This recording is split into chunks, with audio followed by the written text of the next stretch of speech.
Last session of the day. Also, I'm told we're up against blockchain. So after about 5 minutes hearing about blockchain, we might get more people coming in. Also, Barbara is with me, Barbara Agus, who, please, come on. Hi, everyone. Barbara is at Meredith, Director of Digital at Meredith, which she was at Time. As most of you know, Meredith bought Time a few months ago, 2 months ago. Meredith is here, Barbara is here because a few things. One is I believe that our future is quality media. I think it's one of our issues, and so I wanted to bring someone who represented quality media. I also used to work for Time Inc., so I happen to be deferential to Time as quality. Barbara also worked at Weather, which is a quality data-driven publisher, and then before that, Rubicon. So she has kind of the gamut of understanding of what's going on today. So I thought she'd be a great addition here. Also, as you see, there's only 2 of us, so the thought is that we could get everyone to be interactive. I hope that you don't have to speak, but hopefully you will, and if you feel the urge to, please just raise your hand and interrupt us, okay? We're talking about trust, but I wanted to set it up by saying that in this industry, a lot of our problems have been that there's so much promise and such high expectation that we haven't actually lived up to it, which has led to the trust issue. What do we mean by that? So ever since consumers started to consume media on digital devices, the whole advertising industry started to salivate because there's so much data that we can actually start to use to understand how to target, is it working, how to measure that, real ROI. There's so many things that everyone's really excited about. And so we've held ourselves to this really super high standard. And digital at this point is over 20 years old, believe it or not. And at this point, I think everyone thought that we'd know exactly where every dollar was going and exactly what the return on every dollar was. And does John Wanamaker, does anyone know John Wanamaker? Everyone know John Wanamaker, right?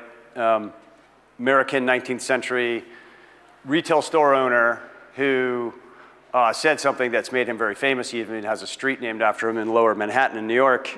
He said, I know that 50% of my advertising works, I just don't know which half. Or I know half of it works, I don't know which half. And he was talking about billboard advertising, by the way, or not even billboard. What they had in those days were signs. He owned retail stores, he put signs up. So he said that, and ever since, for the last 20 years, ever since digital came out, if I had $1 for every time I heard someone say, we can finally answer John Wanamaker's question, I'd be very wealthy. The reality is, I'm going to say, I think we're actually worse off today than when John Wanamaker was around. Worse off. And I say that because, yeah, there's a lot of stuff that we have to measure, so much information. But we've made some choices to measure things that are the wrong things, or made some early decisions that I think have hurt us. For example, ad serving. We've decided early on that an ad served was the equivalent of an ad in a newspaper, an ad on TV, John Wanamaker's ad on a wall. So that is that's what we use for transactions, CPM based on ad served. But we found out 3, 4, 5 years ago that half the ads served have absolutely no chance of being seen, even at a very minimum threshold level. We found out that 10, 15, 20, depending where you're buying, a large percentage of ads are not even reaching humans. They're reaching bots that are posing as humans. We found out that a smaller percent, but still a significant percent of your ads are on content that you didn't know existed and you'd never want your brand next to, but turns out you're finding out you're buying that advertising, you're paying for it, and you're advertising next to it, and it could harm your brand. So you wonder why there's this trust issue, because all of a sudden something that we expected to be working, we're now finding out that all this time, all this money's been wasted. that's where verification is supposed to come in and does come in. And IS is one of our core businesses is verification. But it's important to note what verification is and what it's not. What verification is a measurement that tells you what ads have no chance of working. And also, if used through optimization, the best case scenario is you're not buying any of those ads, so you're left with only ads that can work. And kind of back to where you expected to be in the first place, right? It's like, okay, now I'm buying ads that 50% of them may work, 50% of them may not work. So with verification, you may get back to where John Wanamaker is today, but without it, you're even worse case. So I don't know if you believe that or it makes sense, but these stats I'm giving you are real, and there's a lot of challenges. So again, I thought would be interesting is to get the perspective from a, let's have a seat, probably more comfortable, from a publisher. Yeah, absolutely. So I guess my first question for you is, when do you think, first of all, do you agree that there's a trust issue? And when do you think it started? I really believe that untrusted is intrinsic to the nature of internet as a medium, especially when compared with TV or print. And I'm saying that because I remember 5 years ago, in countries like Spain and Italy, we're still discussing if e-commerce was going to be successful. Because there was this intermediation between the buyer and the seller. And I remember talking to my to companies and saying, I would never start an online business because nobody's going to buy. And the customer was also questioning, I'm never going to give a company my credit card detail. They're going to steal them, and I'm going to pay for goods that I'm never going to receive. And that's the concept of untrust that I think we're seeing today when we're talking about media, when we're talking about blockchain. Selling and buying in advertising. Blockchain from the other room? Yeah. Okay. No, because that's another thing. So it's very difficult, and I think the fact that we try to have a medium that we bring measurement was the result of us trying to bring trust in something on which we are not confident with. That's at least is my personal overview. Then, of course, with a complex technology and a complex system where we are now in a few era of disruptiveness and digital transformation, the lack of confidence with the tools we're using today is not going to help anyone to gain trust, because first of all, we are people and we need to understand what we are doing. And today we are working in a scenario when unfortunately not everything is under our control.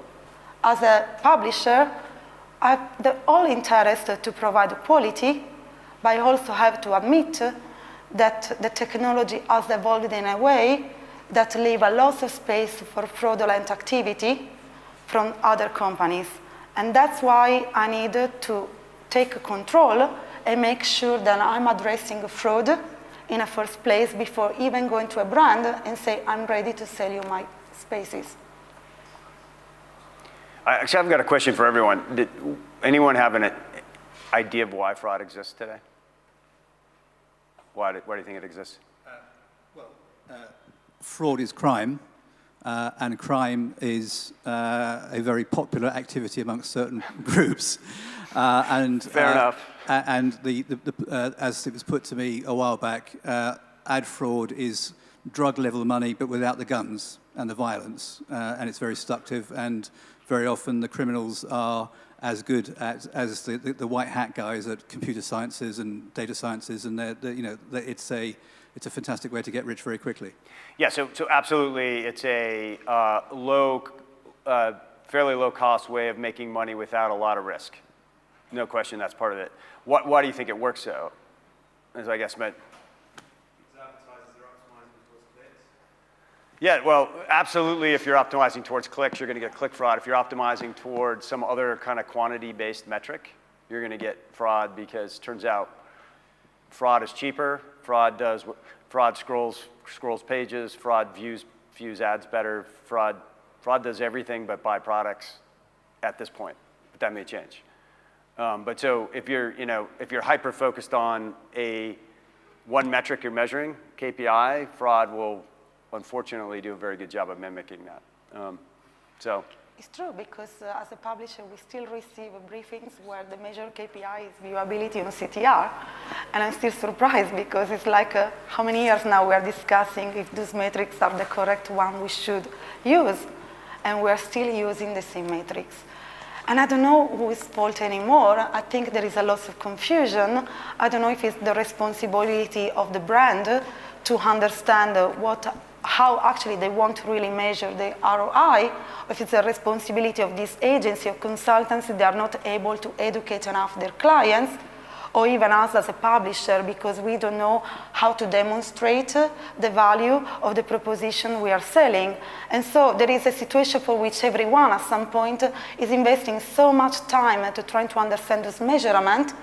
And there are so many tech companies that are coming to the market over-promising that they're going to fix all the issues we are seeing today. They are forgetting the basic of advertising, the basic of any transaction. We're listening a lot in these 2 days, even here in Rome. Publisher needs to back in control.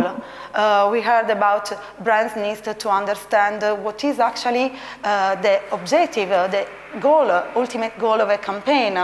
So I think, there is a different kind of conversation we need to carry on even with a brand, because there is a goal that, of course, is based on performance, but I have background in performance marketing, and I always see that there is not going to be any performance in campaign that is going to drive an actual results unless the brand has invested in some brand awareness, because you need first to create this trust relationship with the consumer before even they're going to come to you and purchase from you, especially in an environment where the level of disintermediation is so high, like in the digital environment. This is a long time ago, when I used to work at Time, the way we sold the magazine was based on research about the reader. And it was the Time reader who was different than the Newsweek reader or the Economist reader, and thank you. And and it was all about the fact that the Time reader was the leader of society. They're the ones, if they bought a Rolex, everyone else would want to buy a Rolex. If they flew on a new airline, on Virgin Airline, everyone else would want to fly on the airline. And that's how we won business. And how is that a pitch evolved today? Today, I think a brand forget who the consumer has, because they're always looking for audience, forgetting the relevance of the context. And that's also our responsibility, because we focus too much on the production of content. But when you learn about the basic of communication, the medium, the message, and the context in which this content are appearing as also part of the results of the level of engagement you are able to reach with your consumer. It's maybe more difficult making this example with a brand like Time, because we are more generalistic. But an example that I was making to Scott yesterday was, for example, when I was working at the weather company, I received so many requests from brands like, give me your data, and I want this campaign to be targeting across different properties. And then I was like, okay, but we are forgetting the relevance here of the creativity and the impact that this ads could have if consumed in the right environment. And my example was always a Campbell soup with a banner with a hot smoke from the soup. When there are -5 degrees outside, it's going to be much more effective if consumed within the weather app, rather than on a publishing magazine like, I don't know, Sport Illustrated or even Time.com, simply because we needed to communicate on a personalized level, and that's something that you can do when you bring back the relevance of the context. It's not just about content. Yeah, it was a eye-opening experience for me about 8 years ago, when I walked in and the head of Time Inc. Digital Worldwide at the time was telling me that their issue was they didn't have enough Blue Kai and Market Auto cookies to satisfy Chrysler in their Jeep campaign. And I was like, don't they just want to run on Sports Illustrated because it's the right audience? They're like, no, those days are dead. which again brought me to the fact that like data is really important, but if we are so hyper-focused on the wrong metrics or one metric, you're not going to get the results you need. And ultimately, from what I've seen as an industry, it's led to a situation where people are questioning digital in general. Like, why would I buy digital if there's so much fraud and half my ads aren't working and everything else? I think it's a matter of education again. You needed to teach brands even how the basic of ad serving works. I've been in a conversation with clients where they say, oh, you perform so much better when I buy you through a network rather than direct. And when I look Wait, at say that again. So wait, I want to hear that example. They say that your content works better through a network than direct. Exactly. When they purchase my traffic through an ad network, they get better performances than when approaching myself directly. Has anyone seen that on either side as a publisher or brand, that it performs better when it's part of a network than direct? What were they measuring it based on? Do you remember? CTR. CTR, click through, okay.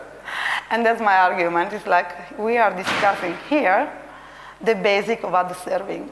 Because if your campaign is performing much better through a network, when you basically are getting the remnant inventory, all the theory of sponsor standard, the line item impression, so the most valuable impression, first look access, is basically fake.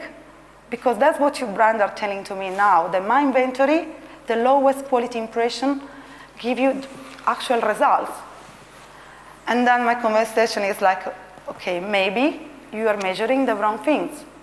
Or maybe you do not understand how digital works, because when you go network, sometimes they just mix the results from premium, where they're probably targeting 10% of your inventory, and 90% is coming from really low quality and questionable websites. And that's when you realize that it's really, really important to have a conversation with a brand even before starting a conversation with the agency. That's what, at least in Time Inc., we are trying to do it now. Go to the brand, explain them how we are working with the technology, try to educate about our ad stack, and then, trying to pass the message so when they actually work with the agency, they're not going to forget how publishers are working. Because otherwise, especially when you work with technology like programmatic, nothing really works. And it's a massive waste of time. Because we are finally, dealing with, we are committed to reach results on a very short term, and we don't have the time anymore to be focused. So we want automation, because automation actually helps us to be more effective in the execution. But automation can be reached literally for delivery. Everything else that is before and after needs to be discussed. And we're demanding the technology to fix all our problems just because probably we're a bit lazy to try to understand actually what we can demand to technology. And we need us, again, take responsibility as individuals first. So you mentioned automation. I assume you mean programmatic or some... For me, programmatic is automation. And when I mean automation is everything that would keep us as a human free to focus on what is really relevant for us. This means creativity. This means being focused on understanding how do we want to reach the results with certain campaign, which message we need to deliver to the users. So I could argue that programmatic, I'm going to use programmatic as an example, programmatic is data-driven, and because the data we're focused on in programmatic isn't necessarily the right data, that programmatic has led to this trust issue. What would you say to that? Would anyone agree, disagree with that? Is programmatic the cause of this problem? Yes. Is that a yes? Sorry? Or comment? Oh. Well, it's interesting. John Wanamaker is also the one that invented price tags. So he was a huge fan of transparency and accountability. Prior to that, pretty much all repurchasing happened by haggling. So I think that it's really apt that you use him as your opening statement, because programmatic is about flexibility in pricing and in inventory, and maybe maybe the price tag's been put out now. So John would not have been a fan of programmatic, you think? Not sure. So in general, programmatic is the cause? I don't know if it's the cause. I think I'm a big fan of programmatic. I really believe in automation, in digital transformation, and I think the technology allows us to reach a level of welfare that was simply unbelievable before. So I really believe in programmatic, but we needed to learn to become familiar with this technology. Programmatic is not an issue, it's not the devil in our industry. But if we learn how to use all, when I mean technologies, because there are so many players, so many things you can do with technology today, that you should also start to step back and say, maybe I need to start to understand which technology I really need as a part of my business, because not every tech company is gonna make me able to reach my ultimate goal. And again, we're seeing today, even with the explosion, for example, of blockchain as a technology, there is again a misunderstanding of the basic of what this technology is supposed to be made for. So for example, as a result, you just see tech company probably founded by venture capitalists over-promising that with this new technology, they're gonna fix all the problems we have today, but nobody's really taking part to learn about this technology, understand what this technology is and what it can achieve for us. We're just simply reacting instead of stop, thinking, understanding what do we need to do next, because it's much easier to have somebody else telling us what to do rather than taking accountability and taking responsibility as a manager, as a director, as an individual for what my company needs to do. And that's a big, big problem that we're having today. Nobody wants to take responsibility anymore. So it's easy to put our hands in the specialty of a tech company, even if this tech company, it doesn't understand at all what is the nature of our business. Because we're lazy. I'm sorry to say that, but I really, pushing people to learn, educate, because that's the only way in which we can be successful and use the technology in our best interest. Look, I think there's definitely a feeling, everyone wants a cure, the easy button you push and everything gets better. I said everyone they want the easy button. They want to touch it and yeah, I agree that programmatic's the future, whether you like it or not. More and more we're going to have machines buying from machines. It's too complex. There's too much data to use, it's too complex to do it manually. But that doesn't mean that you should be focused on one thing, one data part, or you're not. You have to really think about what data you're buying based on very carefully. Because that's been the issue, is that like when we first started, IS first started talking to DSPs to put our data in DSPs so you could use it as a pre-screen, say a page you don't want to be on, you could know that information before you buy it. It's much more effective than buying it and trying to stop it later. None of the DSPs had the technology to look at a URL, let alone an ad on a page. Everyone only, and this was like 6 years ago, call it, all they had was cookie targeting, that's it. So the whole idea of programmatic buying was around targeting specific individuals, or not individuals, specific cookies with whatever data you had on it. So because of that, I think absolutely that led to some issues. And also when we talk about data, there are different levels of data, different sure. type of data, because we're always again following the theory for which big data is much better than smart data, or we need to reach scale, but scale of what type of data? Because the assumption you use to collect those data is wrong from the beginning. You might have a scale of billions of data, but they're not going to drive any results.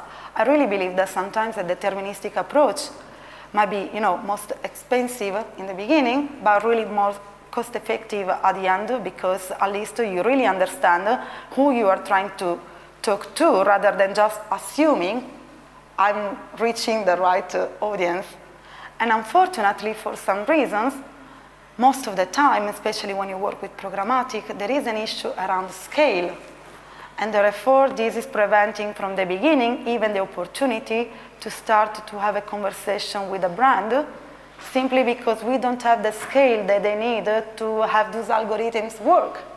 And so the question that sometimes I have myself is like, hang on, where those algorithms have been developed? Most of the tech companies today are US companies. When you have a different approach to scale because US is a big market. If your algorithm is supposed to make a decision based on that level of scale and you try to apply the same business model in Europe when we have the 28 countries to reach the same probably size, there is also an issue with the technology itself because it's not going to work, this algorithm, as effective as it's supposed to be in a market for which was initially being developed. And that's another problem that is happening because, again, as a buyer, as a publisher, we do not understand the implication of the technology. Probably we should ask some tech company before even sign an agreement, can you actually explain me how your algorithm works? And I'm not meaning, Secret in sauce. terms of results, but we want to be transparent. Then let's start from the basics. I don't know. Would you share this information with us? I think the problem is most people couldn't describe it if they wanted to, how it works. It's too complex, but I'm not asking to know the mathematics calculation behind. I just asking. I think it gets down to the fact we were talking about earlier. Almost every formula is looking for the cheapest, most cost-effective way to do something. So it's all about quantity over quality, and ultimately quality. We have to figure out how to take quality into the equation, because quality is really important. On that note, question on attribution. How many people here use some sort of attribution technology? Most people do, right? How many, and I'm not saying you use this, but how many have ever used something from DoubleClick became Google, view through? It's last touch. It's a different approach. It's let's give some sort of credit to anyone who's viewed an ad. That's been a standard for, I think it's like 2002, 2003. I don't know if anyone read this, but this month, Google came out with an announcement that view through actually doesn't take into account whether the ad was viewed or not. And they ran some tests and found that, in fact, if the ad was viewed, it performed 4 times better than if it wasn't viewed. So from now on, view through attribution will include views. So we should all feel really good about that and sleep well tonight, knowing that. And this is true, I wouldn't make this up. So in one hand, it's kind of sad, and the other hand, it's good, because I think as an industry, we're kind of finally recognizing even some of these tried and true metrics, things we're using need to be changed or updated.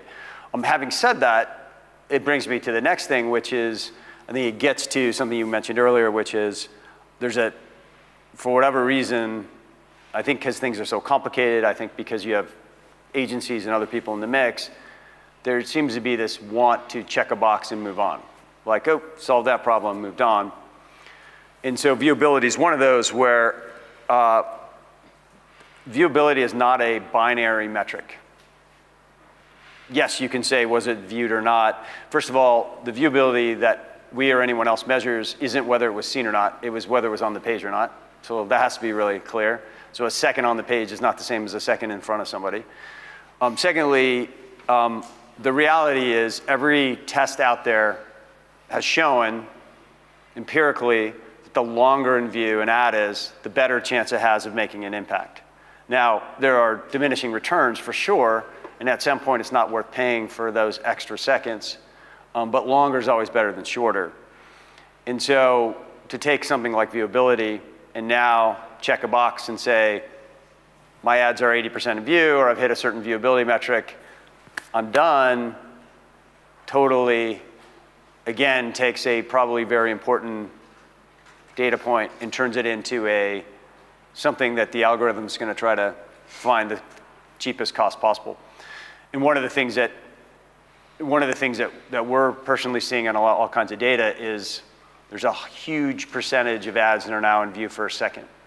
Now, I'm not sure I know why that is the case, but for some reason, there's a lot of 1-second views out there. And I'm not saying it's fraud, But there's definitely an optimization game going on where, similar to the days of cookie bombing, and I don't know if everyone knows what cookie bombing is, but that was a way to game the view-through, non-viewable view-through metric. Now there's a lot of 1 second impressions, so they hit the MRC or they hit the group M or whatever it is, they hit it, and then that's it. So all that to say, how do you guys think of viewability on time, or Meredith now, and what, like? Well, sometimes, I still receive a request like, can you please send me a campaign where 70% of your impressions are in view?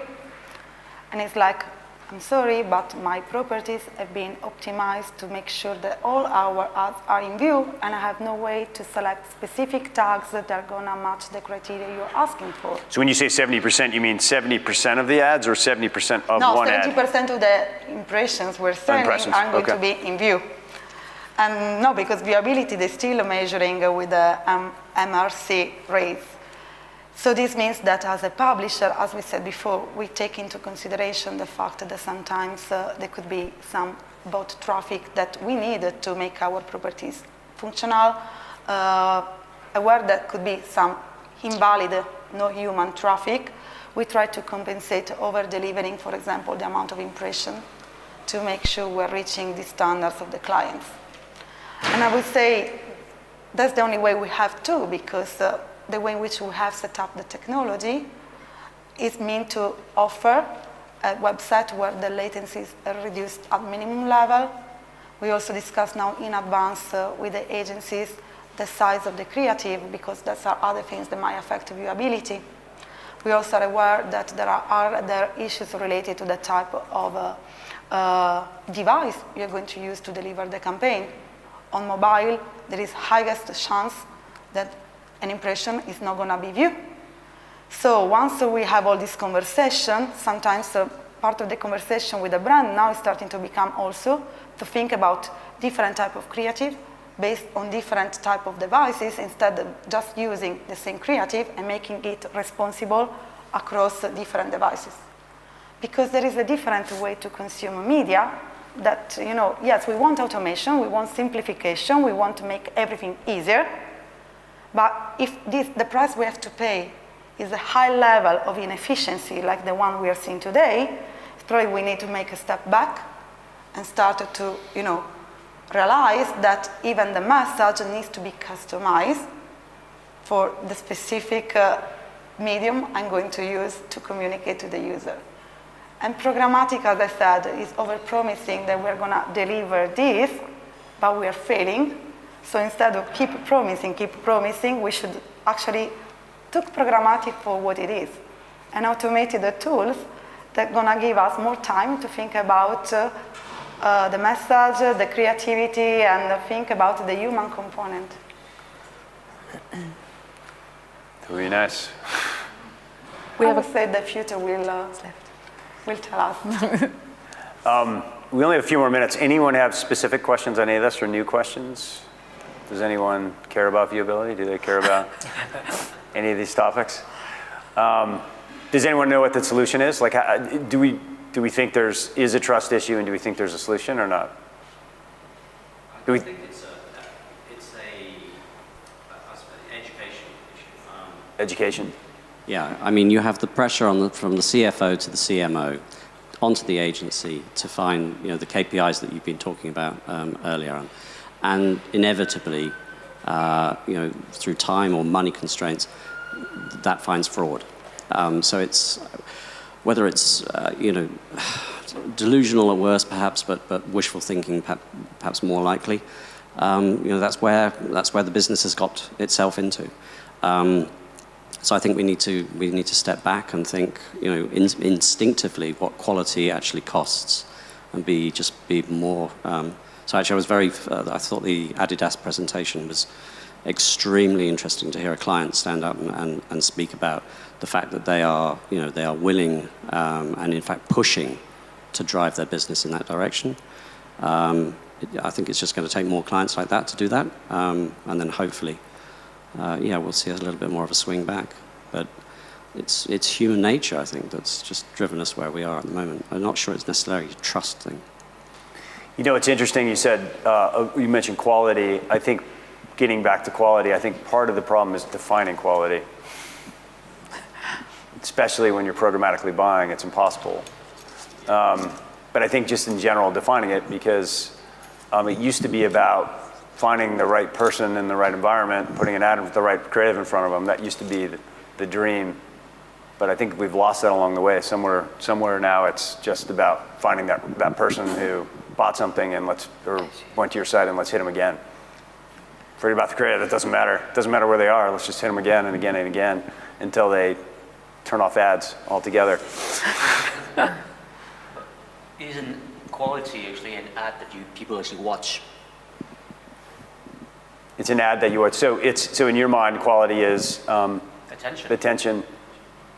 So then the question is, so if you get longer views, that means it's quality, potentially. Eventually, I mean, people are, if their attention is true, I would say attention is But then is that the creative, or is that the video ad, or is that the fact that they're waiting? Could be either one, I guess, right? Could be waiting, you say? No, I'm saying it's pre-roll, so they're waiting for the content or something. Oh, eventually attention means that you actually see that people are actually watching the thing. In that case, it's not like, okay, I'm rolling and going to the bathroom and then coming back. This is the eternal questions of TV. But if you have actually attention, actual view, and again, it's not completely an easy way to do, but in that case, that would be a sign of quality. One thing that reminds me of one thing that we're seeing some clients do that's really interesting is they're looking at viewability on a creative, particularly a video creative, and they're using that as a signal for was the creative interesting or not. So they're saying that certain creatives get longer view times, and it's because the actual creative itself was more intriguing. So it was the quality of the ad itself. And I agree with this definition of quality, but let's see if the brand would agree with this definition of quality, because for a brand, just having an impression that has been viewed is not enough if their matrix is based on performance. So, it's a kind of, for us, it would be perfect. I would argue it's just like the physical funnel where basically somebody starts, then touch the product, and then, there are different steps and eventually buy. So each of single steps would be important, and that's probably how the brand should buy it. If you buy, somebody who's actually buying the product, you should buy this particular impression on person much higher than just kind of watching or listening. So that in that world, actually, every single brand would have different objectives, and in that world, it would be paid according to their objectives. But attention could be a currency. Let's end on that one, because that's a good last topic. I think at the end of the day, it's the world where every brand has their own definition, and we're gonna have to meet that, Oh, be yes. successful. Even now, when we define premium publisher, what's define a premium publisher? Because sometimes, especially when you're really leading campaign for certain brands, and we're talking about brand safety, news publishing suddenly becomes the devil. Becomes that dangerous environment when you won't have your brand on, but we're premium. So we are supposed to be equality. Can I have a round of applause, please, for our two speakers, Thank you, Scott and Barbara.